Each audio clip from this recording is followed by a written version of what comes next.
We're live. Hello.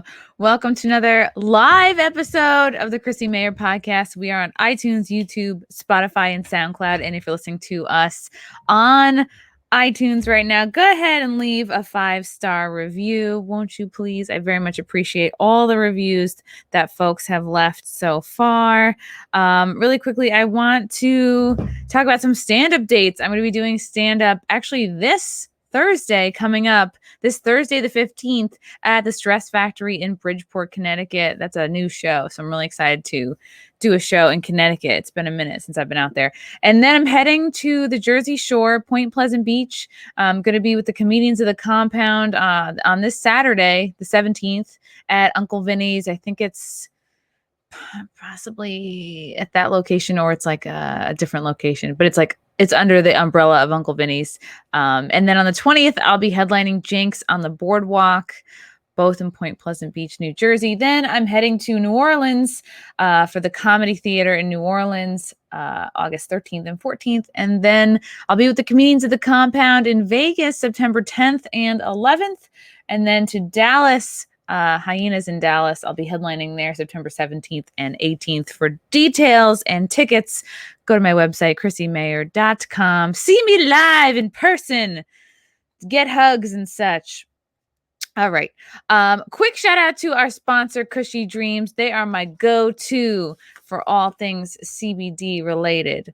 They specialize in extraordinary CBD-rich hemp flower and aka bud in cans and pre-roll joints. I personally really like the joints. It's sort of like easier, cleaner. I get these little 5-packs right here. They fit in my purse. They could fit right in your pocket. They're small. They're kind of like tidy.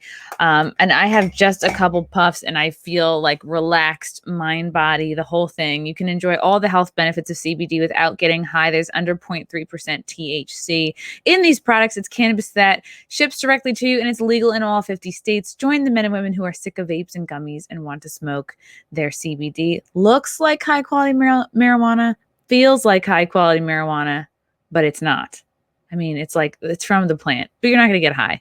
I really like it. It's helped me deal with the stress and the anxiety over the last year or so. So if you're looking for kind of like a natural solution, I recommend Cushy Dreams.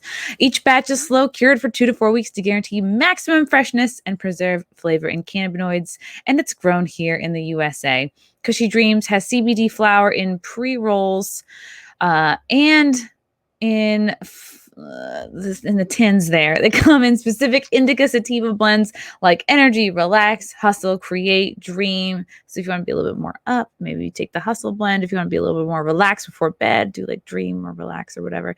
So go to cushydreams.com. That's KUSHY dreams.com and get some high quality CBD bud at checkout. Use promo code CMP for 20% off every order. Thank you guys. All right. I'm so excited to have this guy on the podcast today. He's an international film and TV star, actor, director.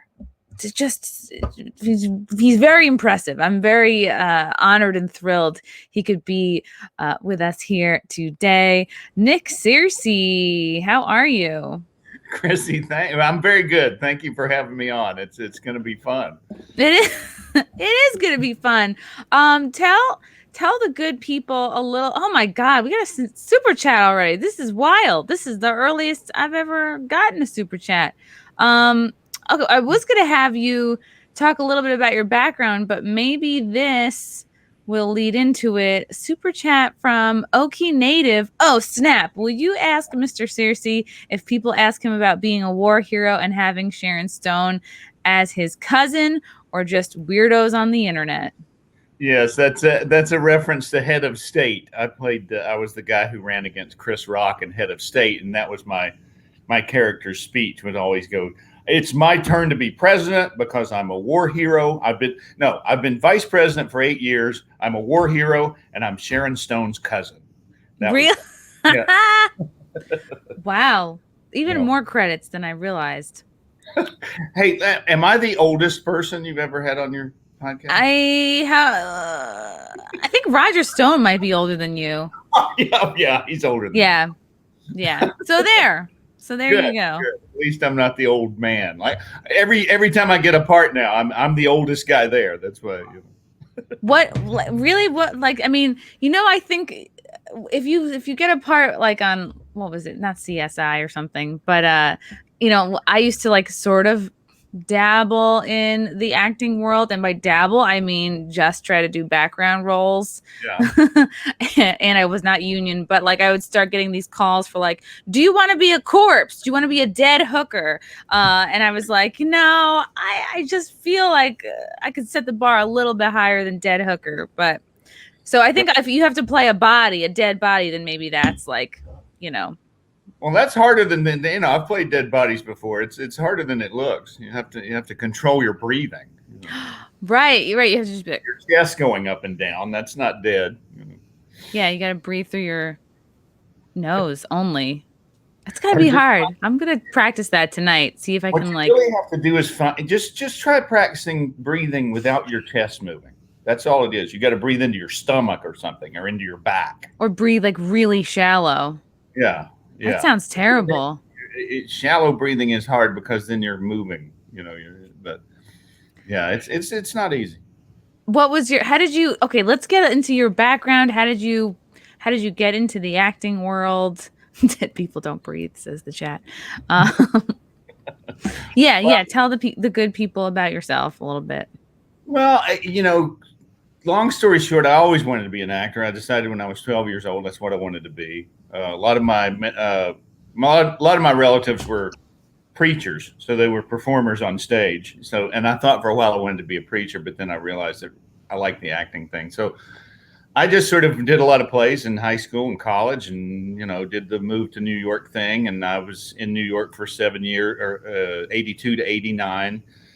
Did a lot of plays, really way off Broadway plays, and then in 91 or so, my wife, I got married in New York, and my wife and I moved back to North Carolina to have the baby because it didn't look like my acting career was going to take off. And my acting career kind of took off in North Carolina. Weirdly enough, there were enough there that were. I got bit parts in Days of Thunder and Fried Green Tomatoes and that sort of thing. Well, Fried Green Tomatoes was the thing that put me on the map. I got bit parts in Prince of Tides and Days of Thunder, and then that led to Fried Green Tomatoes. And so I played the bad guy in Fried Green Tomatoes, and that gave me enough juice to move to Hollywood. And I really haven't had to have another job since about 1992, so I consider that's a successful actor. Yeah, you've made it. Yeah. So I've made a living as an actor since 92. I think if you don't have to work for Uber Eats, you've made it. That's my bar. That's right. That's right. I didn't have to do a waiting job in the middle or anything. Wow. That's usually part of the whole like New York City, acting dream is some kind of service job. Yeah. Well, I did all that then. I mean, when I was in New York, I was definitely hanging wallpaper and driving limousines and doing a lot of really, distasteful jobs. But, legal proofreading, that was the worst. Oh, God. Yeah. One of my first jobs was proofreader for a Broadway advertising firm. And I don't know. That's the thing is I think I interview really well. I think I present very well. And then once they get me in there, they're like, holy shit, what have we hired? And it was, I had to proofread ads for Broadway shows. And it was just so boring. And I just remember I would look through it. They'd be like all in caps. And I just be like, and I kind of didn't really care. I was like, I don't know. Who's really going to see hot feet anyway? I don't know. No, well, think of the legal proofreading is even worse. Okay, that sounds harder. You're reading these legal documents out loud to each other. You have a partner, and your partner is following along while you're reading it out loud. And you have to do it in the middle of the night. Go in at 11 p.m. and I would work all night, and then at 7 I would see if there was some stupid audition I needed to go to, and then I would crash about 3 p.m. and I'd get up and do it again. It was really that was not fun. What was like the weirdest or like strangest role that you've had? I did a movie. It came out as a movie called Deadly End, but it was called something else when I made it. I think it's available, but I play kind of this guy who lives in a neighborhood and he's insane and he can't stand it when anybody near him has sex. And so he's constantly finding out the people in his neighborhood that are doing it, and he poisons them. Wow, he sounds like an incel. Yeah, he's a total incel, but he's also a self mutilator, and he also, some people he just hate. Like he has a deaf neighbor that has a wife on dialysis, and he just goes over there and throws the switch on his power all the time so that their machine will cut off. Oh my God, dialysis is no joke. And Jesus. I know. And then at the end of the movie, I think I figure out where my sex drive organ is, and I operate on myself to try to take it out. And the deaf neighbor, comes over in the middle of my surgery, and he pulls all my guts out, and it's a big fight and big bloody sin. That's the weirdest one. Yeah, okay, that does sound pretty weird. So then what happened between, okay, sort of making it as an actor and becoming kind of politically activated? Have you always felt passionately for politics? Yeah, that's a good question. I really, when I was in my 20s in New York, I was really focused on trying to get the acting career going. So it was not so political. And then when we moved back to North Carolina and we had the birth of my daughter, that was kind of when I started paying attention to things. And that's kind of when I began to be a little more aware of politics and paid more attention to it. And so by the time I had gotten Fried Green Tomatoes, we'd been in North Carolina for 3 years at that point before we moved from there to LA. And in North Carolina, it wasn't such a big deal if you were a Republican and an actor. There were quite a few of us. So, I didn't know it was really a bad thing, to say out loud that that's what I was when I got to LA, until it was too late. And like I'd already said it out loud. So after that, I just sort of, that's who I am. And excuse me, I wouldn't say that I was overtly political in the 90s so much. Because still I'm focused on building this career and trying to get things going. I just wasn't paying that much attention to it. But I knew instinctively that I was more on the right side than the left, for sure. And then around 2000, oh gosh, I lose track of time because I'm so old. But when it goes by fast. Right. When Andrew Breitbart passed away, that was kind of when I became a little bit more vocal about what I believed, because at that point I thought, I don't have that much time left, and I really need to be honest about what I think, and maybe I can make a difference. And so I've been a little bit more outspoken about my politics since around 2010, I would think. Okay, so he died in 2012. 2012, right? Yeah. And I was already doing Justified by that point, and I was pretty much open. But by then I was already, not arguing, but playfully teasing my Democrat co-stars and stuff, and it was out by then, and so I figured, let's just go for it. It's too late now. I'll just let them know exactly what I think all the time. Did you ever get blowback, like on set, off set? Being kind of like an out conservative or out Republican in Hollywood? Or did that only become more of a thing in recent years? I think it's become more of a thing since Trump. I certainly was, nobody ever confronted me in some angry way, but, people would sort of initiate conversations with me, and then I would say what I thought, and then they would all huddle around and go, "Don't talk to Nick about stuff like that. He's crazy." I wonder if you, like, I don't know, people, I feel like as a man, like, I don't know, maybe you get away with it more. Maybe the expectation is like, oh, okay, he's a dude. Of course he's going to lean right. I feel like, I don't know, with like with women and like the kids, the younger kids, I feel like there's more of an obligation to like lean left, but I think that's starting to break apart now. Well, if they've gone to any sort of higher education thing, they've been conditioned to lean. Mm-hmm. It's like that's basically the entire focus of university education now. Yes, to be a Democrat. I was looking on your Twitter, Nick, and this was really interesting. It was something I was thinking about talking about anyway. But this was New York Post. And it was college students saying that they are embarrassed to be Americans. And I'm just going to play a little bit of this clip for people who have not seen it. And I was very shocked to see it too, but I was also not shocked. Hi, I'm Ophelia Jacobson with Campus Reform. Today we're in Washington, D.C. talking with young Americans to see if they're proud to be an American. Do they think that America is the greatest country in this world? And if not, can they name a better country? Let's find out. She looks like she just came from a picnic. Yeah. No, I feel embarrassed to be an American every day. I think a lot of things about this country are really embarrassing. Just like, I mean, racist history, colonization, even currently, just what's going on with politics and the cops.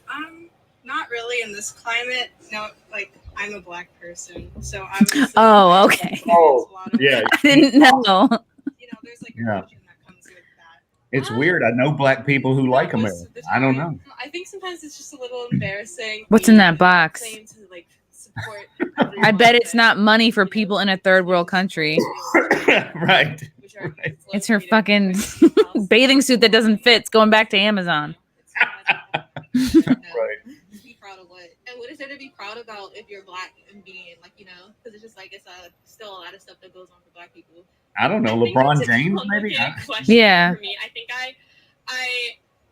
I think most of the time, no. At least over like the past 4 years, it's been tricky to, you know, love to be an American. Halfsies on that. Like, partly, because, like, I feel like there's certain topics where it's, like, very controversial, but, like, I don't know. I just think that our economy just cares about money and not, like, our, like... As they literally have come back from shopping. Look, they're both holding shopping bags. Right, and they're holding their $1,000 iPhones in their purses. Do you And think that America is the greatest country in this world? I think, I mean, like, to be a white person, it's pretty good to live here, but, like, overall, I don't think it's the greatest country in the world. how much more of this do I have to take? Chris? Okay. I'm shutting it off. I just really I want to get to the part where she asks them, what's a better country to live in? And none of them can think of it. Yeah. No. Well, that's because they don't know anything. Kind of live somewhere else. I mean, I don't know. I'd say that it's like the greatest in like the Olympics. Go Olympics. No, it's not. It's not really known for being, like, the most hospitable place, even though we have a reputation, like, where it's like you can come here and do what you want to be what you want to be and do what you want to do. It's not really the most welcoming. Yeah, that makes it the best. Can you name a country that's more welcoming This than is the United part. States? Not really. I don't really know that. I don't really have that much information. God, Can they you name look a so better country than dumb. The United States, in your So opinion? dumb. I'm not sure if I can. I don't think I can. I mean, there's probably a really tiny European country that's thriving. Ooh. What? A tiny European thriving country. Tiny imaginary country. girl. Oh, absolutely. Absolutely, but no. All right. I'm playing you out your misery. Okay. Oh, I'll never forget that. I wish I could say I had one. Oh my God, they make us women look so stupid, and it's they're all ugh. But I was that girl in college. I was very much that way. I just was like spitting back what I've been told by friends and teachers, and you just don't know any better. You think like, oh well, my dad didn't give me like enough spending money this semester, so this is a pretty shitty country to live in. Yeah, they just haven't lived enough life to know how good they have it. They've never been anywhere. I mean, it's like, that's why they can't name a country. It's like, go try living in Cuba. Go try living in North Korea. They don't know anything. They wouldn't even accept you in North Korea. They wouldn't have you in. I mean, they have nothing to compare it to. And so all they have is the conditioning that they've received while they're in college, and they get A's if they say what the professor says, and they get B's and C's if they don't. So it's not even their fault. It's really depressing. And that's what the left has done to the country, and they've done it over decades. I mean, they took over the universities decades ago, and it's just been building ever since. Did you go to college, or you just went right into acting? I did go to college. I went to the University of North Carolina. Oh, okay, right. Because you're from North Carolina, right? Yeah. Okay, Yeah. I'm putting it together slowly. And Yeah. did you find that when you went, there was any degree of indoctrination or anti-American rhetoric at all? Yeah, look, at the time I didn't see it as such, but looking back on it, there was some. I mean, it wasn't so blatant um, that you as it is now. It wasn't, they didn't have sex week like they have at Yale and Sex week? sex week at Yale. Yeah, What is that like? Or I do you don't just know. go as an adult? You just go to sex week, the current Well, Nick Searcy. my daughter went to Yale. Oh, excuse me. Wow, congrats. That's She's nice. really smart, and Yale basically turned her bad, but no, Really? It fucked her up? Oh, man. no, my daughter's fine. She's a writer in Hollywood, and she's doing quite well. But yeah, the first year she was there, they were like, I was reading online about Sex Week, and they have like porn stars come in and talk about their careers and sex toys merchants or whatever. It's just sort of everything about all kinds of sex. Whatever, gay, lesbian, straight, a combination of the three. I don't know. But yeah, it was just a whole week devoted to this symposium on human sexuality. And it's like, that's really not something you have to spend a whole week teaching. I mean, no, they're going to figure it out after class. Like they're literally getting hand jobs in between classes, or at least that's what I did in college. I was very busy. Yeah, we didn't. Yeah, we didn't. Me too. And we didn't have sex week when I was in college either. We all did fine. Yeah, you figured it out. Yeah. Yeah, I remember I was on like the college diving team. We would go against Yale, and like the boys on the team, they would be like, "Ooh," and they would like take their shorts and like replace them and like leave our shorts behind. I don't know why. It was like their clothes and like the Yale apparel was so coveted, but because you're like, "Ooh, Yale." Yeah. Well, it's a prestigious thing, and the thing that people don't realize is that prestigious university has been converted over the years into this indoctrination camp, really, and that's what it is. They don't let anybody in unless they're willing to accept the indoctrination. Did you, at what point in your daughter's like college education, did you realize like this was kind of happening to her? Well, I wouldn't say that they've indoctrinated her, but I mean, I realized very early on that this was not the Yale that I thought it was going to be, that it was not like this great, place where an exchange of ideas was going to take place. It was basically a one-way street, and that everything that she told me about what she was getting was pretty much just the leftist line on every possible subject. Wow. But you got to do what you got to do. It's like she sounds like she's, she has you for a dad, so she couldn't have turned out that bad. No, she's great. I won't speak for her in terms of politics, but she's doing very well. She'll never watch this, but yes.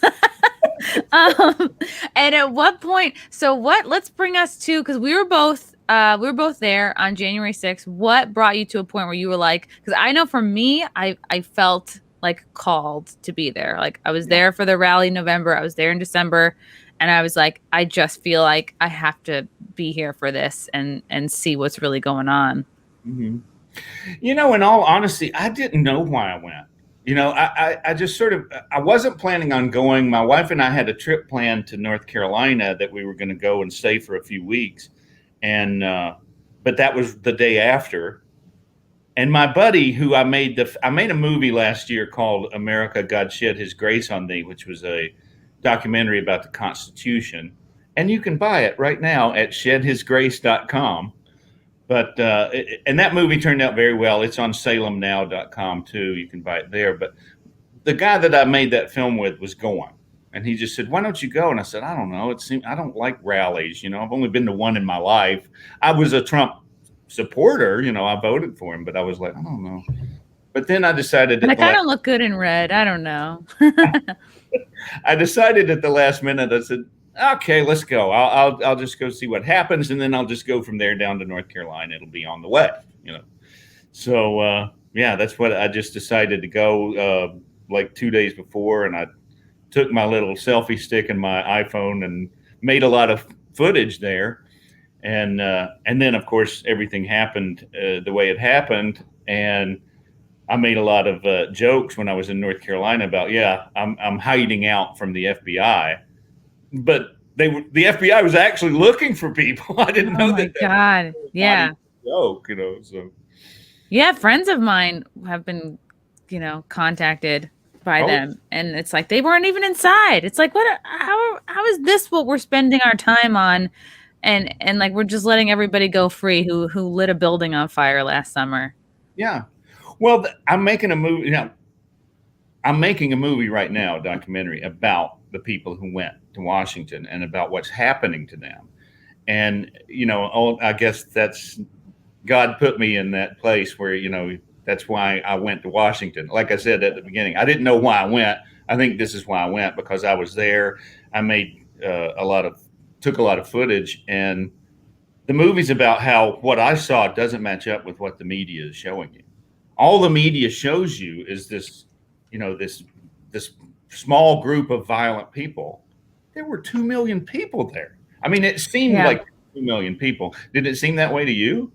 It absolutely seemed like at least 1 million. I knew after the November rally that the media was lying about how many people were there, and just saying that it was a non-event. They would fly over really early, would be like, "Oh, look, there's 40 people here, big deal." Yeah. And I was like, "Okay," and that was similarly how they covered the December rally, and then I figured January would be the same until the whatever false flag, whatever you want to call it, the setup, the stuff went down, and then I wonder, it's like, is the media intentionally getting it wrong, or do they just not know any better, or are they just paid to push this agenda? I think they are willingly pushing the agenda. I don't think, and definitely they're being rewarded for it. That's what they get paid to do. If you're not pushing that agenda, they just fire you. They get another reporter that will. So they're definitely in the tank, and it's definitely a deliberate lie. They know the truth, and they're not telling you the truth. And that's been the case for the last 4 years, though. I mean, that's why. Did you see that big long Twitter thread that guy wrote about why he thinks Trump supporters believe the election was stolen and believe all this stuff? Do you remember whose thread it was? Yeah, it's Tucker Carlson talked about it, I think, last night or Friday night. I can't remember the guy's name, but it's a big long thread, and it basically says that all the people that went to Washington that day believe the election was stolen because they know that they've been lied to for 4 years. That every single thing, the Russian collusion thing, everything the media has told them has been a lie. So why should they believe it now? Especially when you have this obvious situation where the election counting, the vote count was stopped only in the 5 states that Biden needed to win. Stopped in the middle of the night for 4 hours, only in those places where Trump was ahead when they stopped.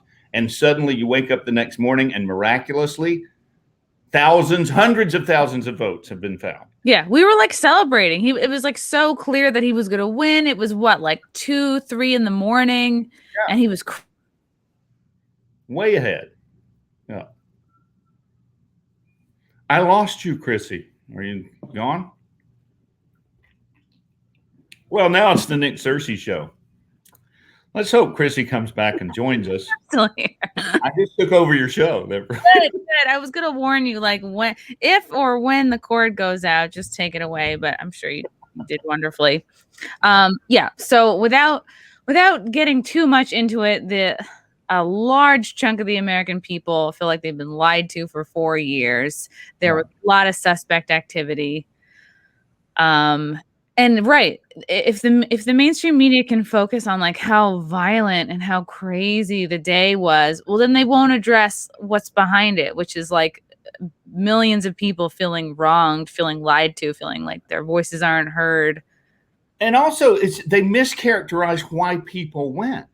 They say, oh, they were the insurrectionists there to overthrow the government and overturn the election. No, everybody went because they wanted the vote verified. Right? We wanted the vote audited, because it's like, if we're going to come together as a country, let's just make sure this is true, because this looks funny to us. This looks fishy. Doesn't make sense. So wouldn't you, if you were on the other side and an honest person, wouldn't you want that vote verified? Let's just prove it. And then everybody will be happy and say, look, see, it wasn't stolen. And I think that all of us, or at least I would, I'll speak for myself, if they were able to prove it to me that it wasn't stolen, I'd go, okay, well, fine. I guess he won that. But see, they're not willing. They're not. And if that's the case, wouldn't they have shown it to us by now? To be like, shut up. You know, we won. You guys lost. Get over it. But they haven't been able to do that. And that's why they're calling everybody that went there treasonous and insurrectionists. You know, they want to demonize those people so that they won't ask the question. Even asking the question, even saying out loud, I don't believe the election results are legitimate. They want to demonize and criminalize that because that's their game. Yeah. That's it's like, it's literally the meme of like the two Spider-Men like pointing at each other. It's like, right, if the people are vilified, well, then that distracts from what they're doing wrong. Right. And it sends a message to everybody else. Don't be one of those people. Don't be like them. See how we're throwing them in jail. We're ruining their businesses. We're canceling them off of everything we can cancel them off of. You don't want to be one of those morons, you know, be one of us. Right. It's so not only do we have like, it's sort of like insidious on an insidious level, like in the universities, this sort of embarrassment to be an American, but now you have like the mainstream media basically like taking what is very patriotic behavior and vilifying it. It's like something that should be celebrated. It's literally like they're just turning it around. It's like backwards world. Well, look at all the people saying, oh, the American flag it's now a symbol of racism, and the American flag makes me feel bad. And look at all those idiot children saying that they can't find anything to be proud of America about when they're walking around in absolute, most of the time, the most prosperous place on the face of the earth. Yeah, it's like you're walking around not getting beat up because you're reading. That's what's good. Right. Yeah, not getting thrown in jail for saying stupid things. You can say any stupid thing you want in this country, you know? And that has to have been taught. That is not a logical conclusion that you reach from empirical data, right? From seeing the world around you. That is conditioning that is put into you deliberately by people who want to destroy the country. It's infuriating. I'm sure everybody who was there that day like gets so angry watching the news coverage and watch the media continually, now, even 6 months later, spin and talk about it. People saying it is worse than the Holocaust, worse than 9/11. It's insane. It's like an insult to actual tragedies. It's a slap in the face, especially after everything that happened last summer, the destruction. David Dorn, you know, retired policeman who got shot over a TV. Somebody wanted to lift a TV. You know, that was in the midst of like the BLM garbage last summer. It's just infuriating. And there were so many of us there, you know, for good, to just express ourselves. I met all the best people. Mm-hmm. I mean, I saw so many nice people there. I really did. It's like, I saw people praying. I saw people saying the Pledge of Allegiance, waving flags. You know, there was one lady walking around with a little boombox that was playing "We're Not Going to Take It" over and over again. And it was like a tailgate party. You know, people are just. It felt like I was not at Woodstock, but I was like, this feels like that. Just picnic blankets, families, dogs, funny people in costumes. I love all the costumes. All the signs were so clever. I was really amazed with how many Chinese people were there, just really trying to get the word out on the CCP. Yeah. People who could barely speak English, but they were like, you know, there was this one woman and she really drew a crowd. She like obviously she was having trouble with the language a little bit, but she was like so passionate. Everybody could feel it. And she just really wanted to like get the word out. And like that, it was such a feeling of unity. It was the most diverse group of people. I expected, MAGA people, all hillbillies, but it couldn't be further from the truth. And yet what does the media say? It was all white supremacists. White supremacy is the biggest threat we face. And it's like, I saw so many different people there. There was even a guy there that I saw that had a shirt that said "Fags for Trump." Had that shirt on. And the thing is, since I was from California, I'd already met that guy. He was at a Beverly Hills Trump rally. There were so many people there that don't fit the profile that the media is putting out, for sure. Yeah, absolutely. Oh, we got a super chat from K-Max. Martyr Made on Twitter has the thread. Oh, the thread that we were talking about. Was this a recent tweet? Let me see if I can bring up his feed. Yeah. I'm sure he's probably got it pinned because Tucker Carlson made him famous. He read the whole thread. Wow. He read the entire thread on his show. Because he doesn't have it. Check out my podcast. He's like, while you're here, check out my podcast. Can't fault him for doing that. Okay, let's see.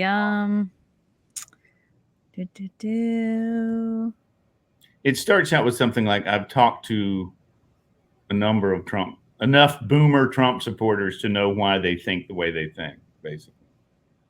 Dang. All right, I'm searching through. So he went straight from that thread into podcast. He's like capitalizing. Oh man. All right. I can't find this. Was this it? The entrenched bureaucracy and security state. That's part of it. Yeah. Here it goes. Thanks, chat. The chat always has my back. This is the longest thread of, oh my God. It is. Okay. But it's really good. I mean, every part of it is just, you'll be shaking your head. Yep. That's right. That's what I believe. That's it. I think I've had discussions with enough boomer tier Trump supporters to believe the 2020 election was blank. We're going to say borrowed because of YouTube to extract a general theory about their perspective. Wow. This is how many? It's like 30. 30?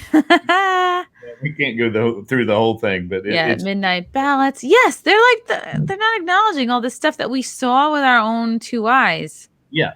The FBI spying on Trump. Yep. No one's talking about that. Wow. And they goes into the whole Hunter laptop cover up. I mean, it's my God, what a cover up. I remember when that broke and we were all going on GTV and looking at like different screenshots. Like you could see some of the stuff that was on his laptop. It was all over GTV. Right. Gross. And just know you can't talk about that. And all the corruption, all the foreign money that Biden has extorted for his family, his brothers, it's sick. And then you're just not allowed to talk about that. Yeah, pushing the Russia agenda, like it's not like this was just out of nowhere. Like, oh, there's all these white supremacists lurking, and as soon as we heard the magic bell from Trump, we all ran over. Yeah. No, insane. And it's deliberate. It's they know they're lying. It's like there's this quote from that they give it to Solzhenitsyn, but it wasn't really him. But this quote is like, they know they're lying. We know they're lying. They know we know they're lying, and still they're lying. They don't care. They're not going to ever admit that they lied. So all we can do is just stand up and say, that's not what I saw, and that's not what happened. So when did you get the idea, like, I want to make a movie about this? Well, my director, the guy that I work with, it was more or less his idea. And you know, we were actually at a screening of the movie that we made last year, America, God Shed His Grace on Thee. And at the end of the screening, my partner said, you know, we'd like to make a movie about January 6th because we were both there. And I go, what? I wasn't there. I don't know what he's talking about. And this guy came up to us afterwards and said, how much do you want? Woo! Yeah. Are you looking for people? Like, are you looking for more footage, or you're like in the editing stage now? We're in the editing stage. We have a lot of footage. People have taken their own footage that they've given us, and we're piecing together all these people's personal stories.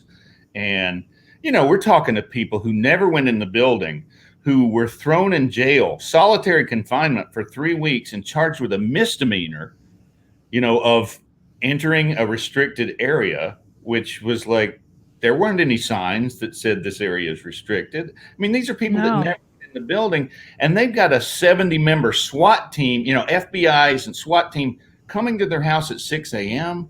Whoa.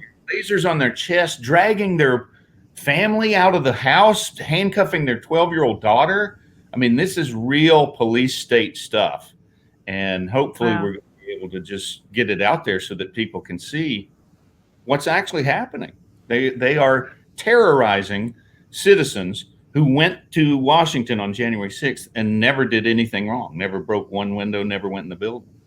Yeah, a lot of folks never doing anything worse than what we saw from the left. They went to the Capitol building, and it was 2018. All of them had the pussy hats on, and they were there because they were, it was either like the Women's March related or when they were confirming, what's his face? For the chief, yeah, Kavanaugh. Yeah. And here, you know. And then you remember with the whole big controversy of Trump standing in front of the church that they tried to burn. Right. I mean, they were there literally trying to burn the place down, and yet that's fine. All that anger is justified. But if you go there with an American flag and start reciting the Pledge of Allegiance, you're some sort of white supremacist, terrorist, extremist, racist terrorist. I really love this comment in the chat from Aaron Nagy. The left hates that the right took the Capitol building on a whim the first time they had a big rally.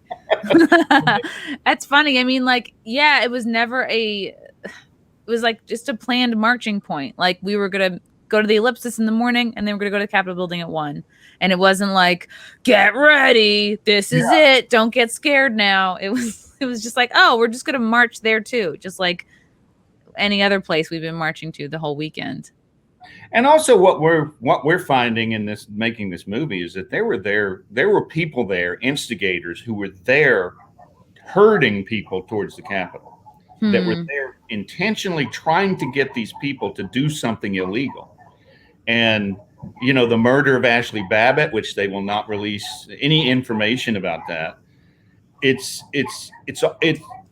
I don't want to sound like a nut, but it's a setup. It was a setup, at least in part. Because the average person is not going to know, they're not going to have a map of the Capitol building. They're not going to know. That's why I feel like they're just, that this whole we saw a Lego version of the Capitol. The average person doesn't have a map. They don't know where to go. They don't know, where the entrances are. They don't know where the weak spots are. They're just there to be in front of the building and hey, we want to be seen in numbers. Here we are. We have feelings. And excuse me, I have footage of these guys dressed in black with masks on, screaming at the crowd, get in there, go in that window, get in that building. And it's for one thing, Trump supporters, generally speaking, think the whole mask thing was bullshit from the beginning. So just the fact that the guy's wearing a mask outside. That's suspect already. Yeah, why? Not a Trump guy. And Trump supporters don't go around dressed in head to toe black. Very few people even dress like that generally. No. There's not a lot of goth Trump support. I mean, I'm sure they exist, but. Right.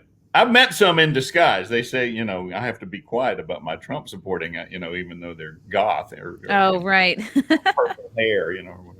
It's I'll get fired from Starbucks if I let them know. That's true. Yeah, they won't let me make cappuccinos anymore. Super chat from K-Max. That Twitter thread also says the riots of 2020 were covered by the media as language of the unheard. That's media liked riots then, applauded even. Yes, that is such a good point. Oh, yeah. They would justify it quote, famous leaders from the past. Riots. It's it's the language of the unheard. It's and we had all these political figures encouraging people to do damage, to find people out at restaurants and ruin their day.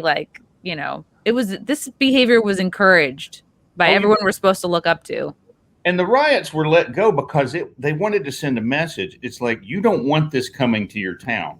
You don't want the town to burn. You don't want us to come to your house, judges, if you rule that the election has to be audited.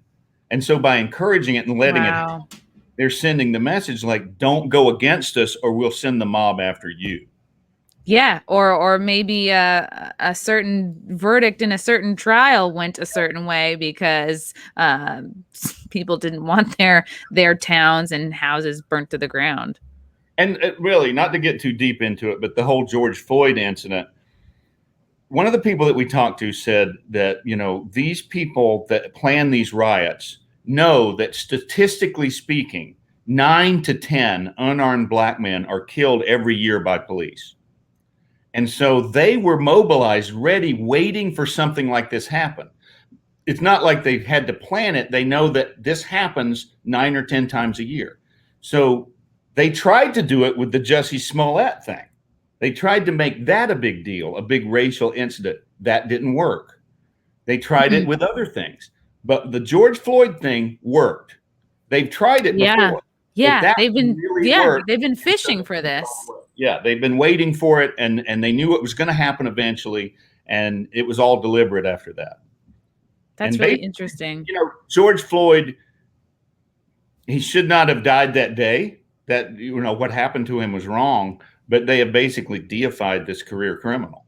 I'm sorry, but that's what he was. Sorry, not sorry. Yeah, he put a gun to a pregnant woman's belly. He did a bunch of drugs. It's like, this is not anybody to idolize. And there's statues of him. They're pulling down in Brooklyn. Statues of this criminal. It's crazy.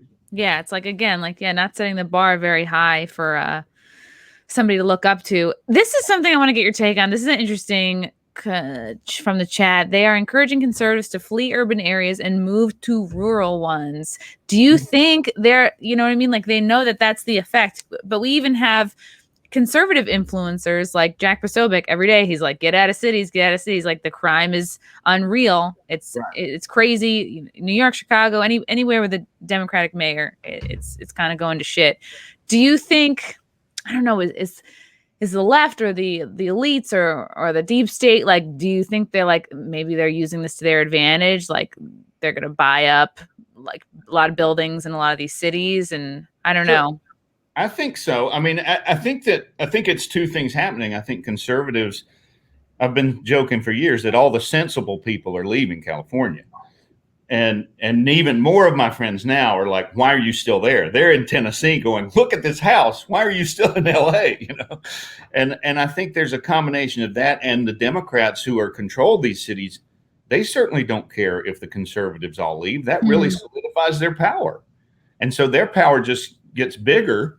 And the conservatives the combination of them not caring and the conservatives who would naturally flee a high tax, high crime situation is resulting in, the cities becoming more blue and the rural areas becoming more red. Yeah. And then until you have everything that's going on at the border, are they placing illegal immigrants in strategic counties to perhaps sway, Texas? That's a pretty scary thing to think about. Well, everything that you can think of, the answer is yes. They are doing it. They are doing all of that stuff. If it looks like they're doing it, they're doing it.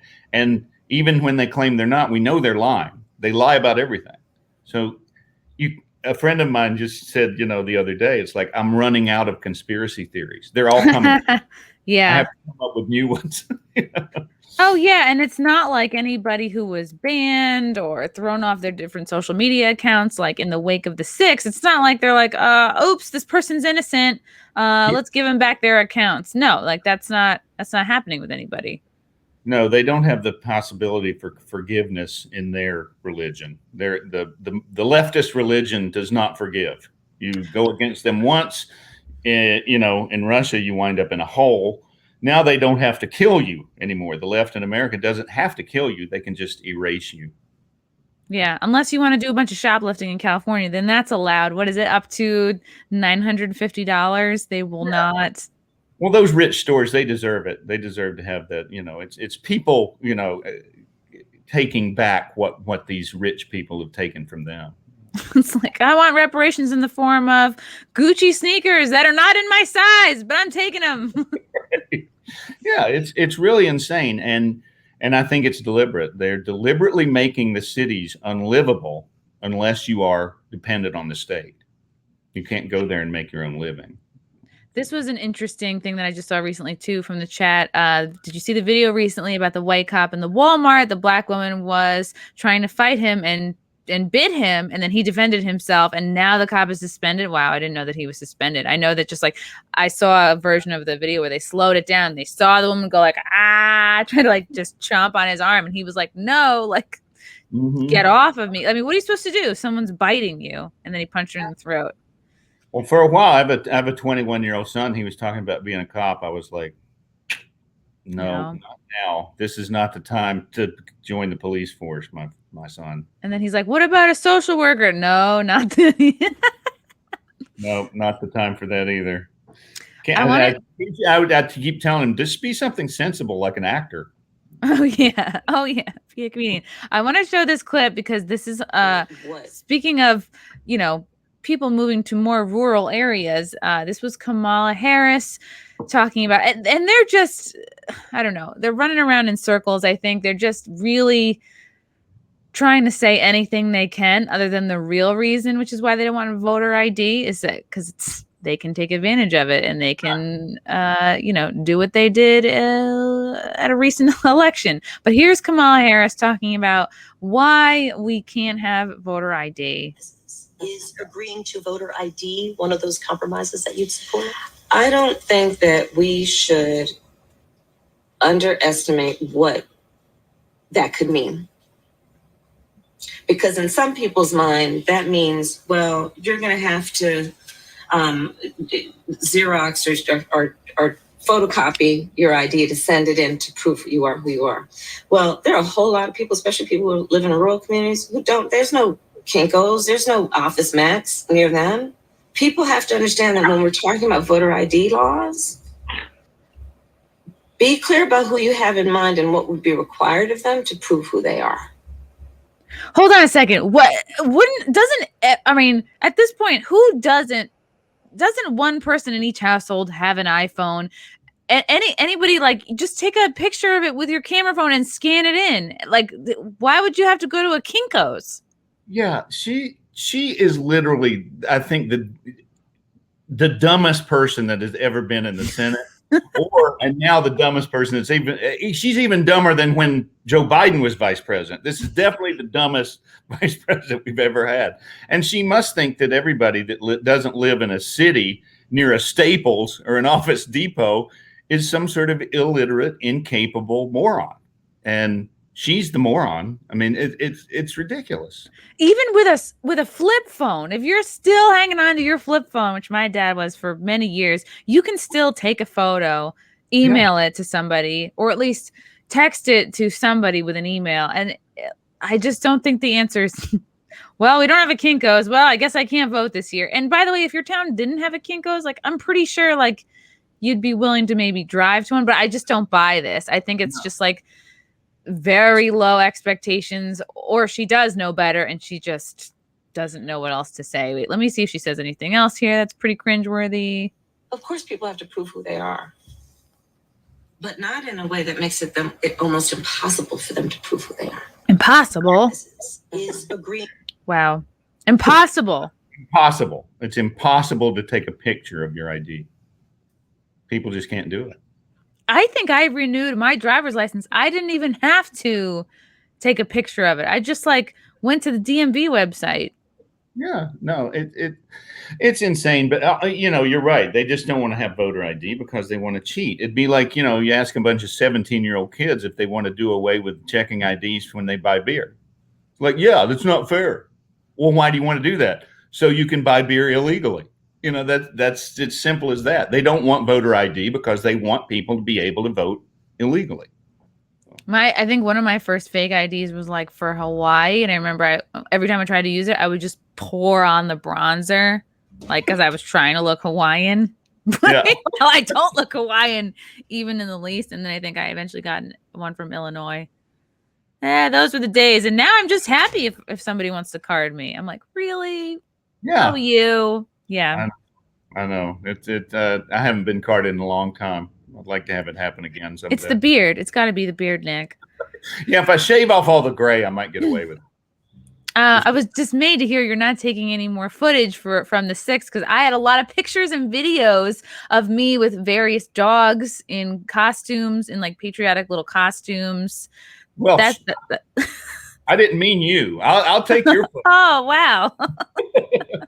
No, we're still looking at things like that. I mean, because you're building these sequences where you show who was really there, and the kind of people that were there. Because all they show you on the news is the fighting. Right. And half of those people were not who they say they were. Right. They were not Trump supporters. Wow, interesting.